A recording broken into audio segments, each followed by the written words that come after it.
안녕하세요. 저는 올해로 결혼 3년 차에 아이는 없이 맞벌이를 하고 있는 여자입니다.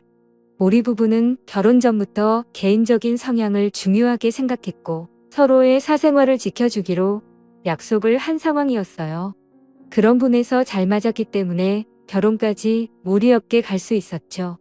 연애할 때도 데이트 통장을 따로 만들어서 둘 다 같은 금액을 매달 통장에 모아놓고 그 안에서 사용하며 데이트를 했어요.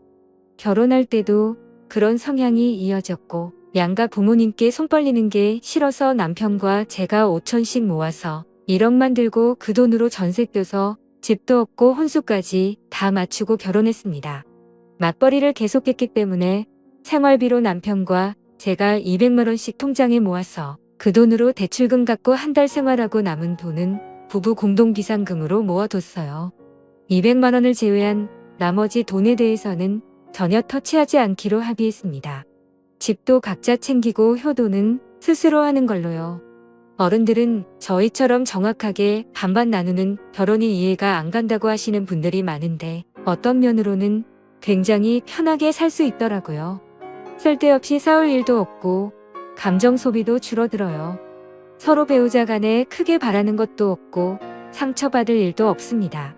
그래도 뭔가 둘 사이가 안 맞는구나 싶으면 나중에 갈라서기도 쉽다는 장점이에요. 아이가 생기면 뭔가 달라지겠지만 남편과 저는 결혼 전부터 아이 가질 생각을 안 했기 때문에 이렇게 사는 것도 나쁠 건 없다고 생각했어요. 결혼식을 몇 주 남겨두고 저희 친정엄마가 암에 걸린 걸 알게 되었어요. 이전부터 위암으로 투병 생활을 하셨는데 이번에는 간으로 전이가 되었더라고요. 결혼식까지 시간이 얼마 남지 않아서 미뤄야 하는 건가 고민을 하고 있었는데 엄마가 결혼식은 예정대로 하라고 말씀하셔서 식은 그대로 진행하기로 했어요. 저희 엄마도 제 결혼식까지는 치르시고 일주일 뒤에 수술을 하기로 했습니다. 그러다 보니 신혼여행은 못 갔어요. 제게는 신혼여행보다 엄마의 수술이 더 중요했고 회사의 신혼여행으로 일주일 휴가 낸 걸로 엄마 병간호를 해야 제 마음이 더 편할 것 같았습니다. 그 점은 남편에게는 아직도 미안하게 생각하고 있어요. 하지만 제게는 엄마가 가장 중요한 문제니까 어쩔 수 없었죠. 엄마의 수술 이후로도 저는 여유 있을 때마다 병원과 집을 오가며 엄마의 병간호를 열심히 했어요. 큰오빠와 결혼한 새언니 그리고 친언니와 셋이서 번갈아 가며 엄마 관호를 했습니다. 각자 일을 하고 있었기 때문에 스케줄을 나눠 돌아가며 엄마를 보살폈고 그 과정에서 우리끼리 싸우거나 감정 상하는 일은 다행히도 없었네요. 다만 수술 후에도 엄마의 건강은 크게 좋아지지 않았고 병원에서 퇴원하면서 오빠네 부부가 엄마를 모시고 같이 살게 되었어요. 저와 언니는 그 뒤로부터는 일주일에 두세 번씩 오빠네 집을 방문해서 새언니 살림도 도와주고 엄마 곁에 있어 주었죠. 새언니한테 정말 고마운 게 친엄마도 아니고 시어머니인데 정말 극진하게 모셨어요. 저희가 집에 와 있을 때도 뭐 도와줄 거 없다고 그냥 쉬라고 하고 새언니가 음식이며 이것저것을 다 챙겨주더라고요. 새언니가 친정 부모님 두 분이 모두 안 계셔서 저희 엄마를 친엄마처럼 좋아해주고 딸인 저보다 더 엄마에게 헌신해줘서 항상 고맙고 미안한 마음이 컸습니다. 그렇게 극진하게 모셨지만 엄마의 상황은 점점 안 좋아지기 시작했고 마지막으로 병원에서 3개월 시한부 선고를 받고 2달 만에 돌아가셨어요. 엄마가 돌아가신 지 1년이 넘었는데 아직도 너무 죄송하고 슬픈 마음이에요. 돌아가시기 전에 엄마가 각자에게 재산을 나눠주고 가셨습니다. 엄마가 돌아가시기 전까지 살고 계신 아파트는 오빠가 받았어요. 그때 시가로 4억 조금 안 되는 금액이었고 우리 언니는 시집 갈 때 엄마가 1억을 도와준 것이 있는데 그걸로 퉁치기로 했고 저는 시집 갈 때 엄마 도움을 안 받았었기 때문에 엄마가 가진 현금 8천만 원을 제게 남겨주셨습니다. 형제자매 모두 엄마 결정에 다 동의했고 가장 고생하고 엄마 모시고 살면서 힘들었을 오빠네 부부가 엄마 아파트 갖는 건 당연하다 생각했어요. 세상에 누가 말기암에 아픈 시어머니를 집에서 모시고 살겠습니까? 언니랑 저랑 아무런 불만 없이 좋은 마음으로 엄마의 결정에 따랐습니다.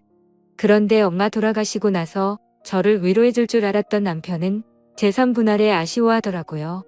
형님이 그렇게 많은 재산 한꺼번에 독식하셨으면 언니는 뭐 우리한테 5천만 원 정도는 더 나눠줘야 공정한 거 아니냐면서 결혼할 때 장모님께서 아무것도 안 해주시지 않았냐고 말하길래 너가 우리 엄마 아플 때 한 게 뭐가 있냐고 싸웠어요. 남편과는 결혼하자마자 신혼생활다운 신혼을 하지 못했어요. 제가 남편과 신혼집에 소홀할 수밖에 없는 상황이었고 부부끼리 데이트도 한번 제대로 못하고 신혼 2년을 그렇게 보냈어요. 저는 일주일에 이틀 이상은 엄마 집이나 오빠 집에서 간병을 하며 보냈었고 나머지 날은 집에 오더라도 밀린 집안일을 하고 몸과 마음이 지쳐서 남편을 봐줄 상황이 아니었죠. 당연히 남편에게 항상 미안한 마음을 갖고 있었는데 그런 상황에서도 제가 정말로 남편에게 서운하다고 느낀 점은 간병하고 집에 돌아오면 집안일을 처음에 딱 정해놓은 대로 해놓고는 손대지 않더라고요. 그 주에 제가 설거지 당번이면 남편은 제가 집에 돌아오지 못하는 상황에서도 절대 설거지를 하지 않았어요. 자기가 그릇을 다 사용해서 더 이상 쓸 그릇이 없으면 배달을 시켜 먹는 한이 있어도 제가 해야 하는 집안일은 손대지 않더라고요. 빨래건 청소건 모두 마찬가지였습니다. 그래도 그 정도는 원래 반반씩 순번 정해서 하기로 한 상황이라서 이해하고 넘어갔는데 지금 와서 서운한 점은 우리 엄마 그렇게 아플 때도 장모님 맛있는 거 사드리라고 말 한 번 하는 걸 못 들어봤어요. 2달에 한 번 정도는 엄마를 보러 왔었지만 올 때 죽 한 번 사온 적 없었고 차려주는 밥이나 먹고 가는 모습을 보면 때려주고 싶은 적이 한두 번이 아니었어요. 어차피 내 엄마고 남편이 엄마를 얼마나 봤다고 제가 그런 걸 바라나 싶어서 꾹꾹 참았는데 똑같은 처지의 새언니가 그렇게 엄마한테 잘하는 걸 보고 있으면 남편에게 서운한 마음이 자꾸 들더라고요. 그런데 엄마 돌아가시니까 오빠네 부부에게 준 아파트가 그렇게 아까웠나 봐요. 어차피 유산으로 내가 받는다고 해도 그 돈은 너 줄 거 아니니까 신경 쓰지 말라 했더니 그 뒤로 아파트 이야기는 꺼내지 않았지만 남편은 8천이나 꽁돈 생겼으니 저보고 크게 한턱 쏘라는 정신 나간 소리를 하더라고요. 그 말 듣고 충격 먹어서 엄마 돌아가신 게 로또 당첨된 것도 아닌데 너는 무슨 말을 그따위로 하냐고. 나중에 시부모님 다 돌아가시면 우리 그 돈 받아서 유럽 여행 가자고. 언제 돌아가실지 모르니까 빨리 여행 계획 짜자고 말하면서 엉엉 울었더니 남편이 아차 싶었던지 미안하다고 사과하더라고요. 자기가 생각이 짧고 말실수했다고 싹싹 빌며 사과하는데 마음이 풀리지 않았어요. 정말 이렇게 돈 때문에 밑바닥 드러나 보이는 게 정 떨어지더라고요. 그날 이후로 남편에게서 아무런 기대가 없어요. 이혼할까 말까 고민했지만 그냥 의무로 산다는 느낌으로 보냈죠. 어차피 결혼 전부터 아이가 같지 않는 걸로 이야기하고 결혼했지만 실수로라도 우리 사이에서 아이가 태어난다면 제가 너무 힘들 것 같아서 그 뒤로는 더 피하면서 살았어요. 남편이 미우니까 시댁도 당연히 미워지더라고요. 기념일 명절 공휴일에 다 약속 있고 바쁘다는 핑계로 시댁에 가지 않았습니다. 남편도 그렇고 시댁에서 불만이 많았던 걸로 아는데 저는 모르는 척 안 들리는 척 해버렸죠. 괜히 이제 와서 시댁 식구들에게 점수 딸 이유도 없었으니까요. 그런데 며칠 전에 남편이 맥주 한 잔 같이 하자고 해서 집에서 술을 마셨는데 시어머니가 얼마 전 받은 건강검진에서 유방암 진단을 받으셨대요. 돌아가신 친정엄마 생각나면서 순간 아찔하더라고요. 하지만 다행히 초기에 발견되었고 수술하면 괜찮아질 거라고 해서 다행이다 싶었는데 남편이 갑자기 자기 엄마 병 간호를 저보고 해달라 하더라고요. 남편은 미루형이 하나 있는데 미운입니다. 정확하게는 예전에 일찍 결혼했다가 이혼하고 그 뒤로 쭉 혼자 살아요. 그래서 집안에 여자도 없고 병수 밟을 사람이 저밖에 없다네요. 시아버지가 도와주실 거라고 저랑 시아버지랑 둘이서 번갈아 하면 된다고 하더라고요. 일하면서 병 간호하는 게 힘들면 생활비는 자기가 다 낼 테니까 그만두고 병 간호만 해줬으면 좋겠다고 하는데 어이가 없어서 웃음도 안 나왔습니다. 너가 왜 직접 안 하고 나보고 해달라고 해? 아들은 병 간호하면 안 돼? 내가 너보다 돈을 못 버니 능력이 없니? 내가 왜 일을 그만두고 너네 엄마 병 간호를 해야 하는데? 남편 말에 저도 화가 나서 막 쏟아내버렸어요. 제가 친정엄마 병 간호를 많이 해봤기 때문에 잘할 수 있을 거라고 하더라고요. 남편에게 웃기는 소리 하지 말고 내가 우리 엄마한테 한 것처럼 너도 일하면서 간호하던지 아니면 일을 그만두고 시어머니 간호하라고 이야기했어요. 생활비 200만 원 주는 거 달라 소리 안 할 테니까 괜히 시어머니 병수발 들게 할 생각하지 말라고 했더니 자기는 할 줄 몰라서 못한답니다. 누구는 병수발하는 자격증이라도 따서 한 줄 알겠어요. 정할 사람 없으면 아주버님이랑 너랑 돈 반반 내고 간병인을 쓰라고 했더니 모르는 사람한테 자기 엄마를 어떻게 맡기냐면서 눈물까지 흘리더라고요. 그 모습을 보면서도 하나도 불쌍하게 느껴지지 않았어요.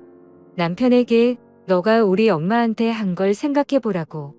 새언니는 그렇게 엄마한테 급진하게 하는데 너는 장모님 아플 때 죽 한 번 사다 준 적 있냐고.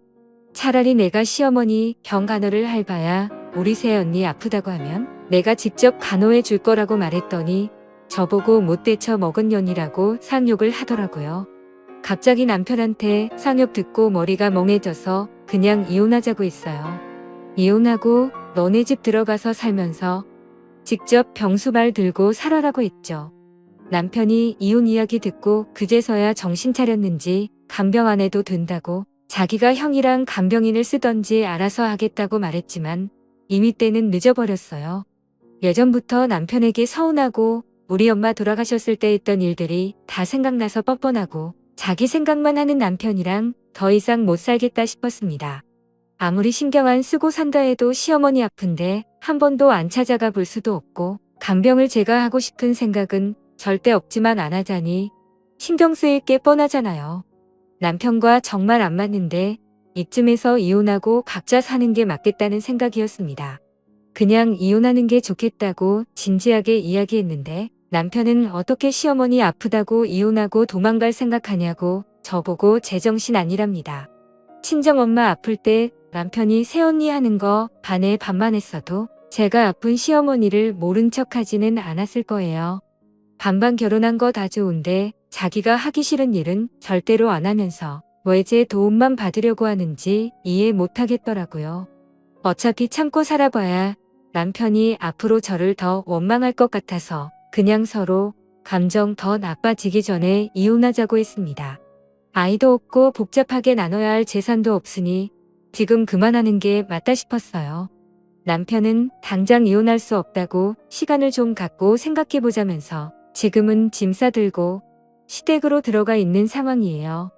저는 시간이 아무리 지나도 지금 생각은 변함없을 것 같아요.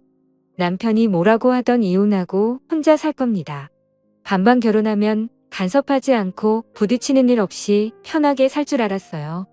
하지만 이기적인 남편을 보면서 이게 맞나 싶더라고요. 이렇게 살 바에는 그냥 혼자 살면서 각자 가족 챙기며 사는 게 좋을 것 같습니다. 오늘의 이야기는 여기까지입니다. 구독과 좋아요, 알림 설정 부탁드려요. 다들 행복하시고 좋은 하루 되세요.